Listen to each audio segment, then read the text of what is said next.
Секо курко милиони мануша ко цело светос, жанко тана катекиден пес, освидетеля Јеховаскере, колато пенен пес, зауес е тагарипнаскере. Мангеслите жанес сокере опеско събрания андизава е тагарипнаскери. Секо курко си клюва опес и Библия, та изнесинен пес библейска проповедја. Кана геломко събрание за първи път бутло шангьом, всичко си не буд шукар. Нисар на диклом савка варе со аверет ханесте.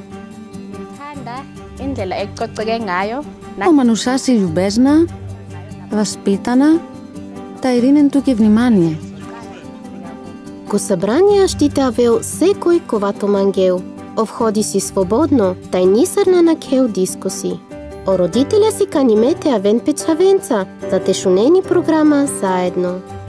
Секо събрание започнинел, тај свършинел гиляса, тај молитваса. Јек събрание ковато керел пес събота или неделя, вклучинел 30 минутенгери библейско проповед, саворе манушенге. Палаудал кесте си клювел пес јек статията рулил стражева кула, въпросенца, тај одговоренца. Секој ковато мангел, а штителел участие. Ко събрание презало курко, ма само си клюваси Библия, ама си клювасте хоратина санглал буте манушендеда. Секој си каниме ко християнска събрание. Далкада колато на нај-Јеховаскере свидетеля.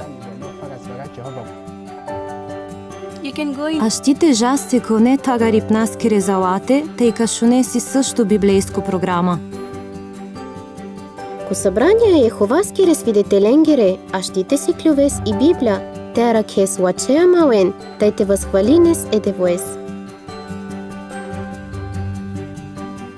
За те ракес и најблиско зауе тагарипнаскери, жако раздели аменге, тај дик кате керемпес събрания, тере рајонјесте.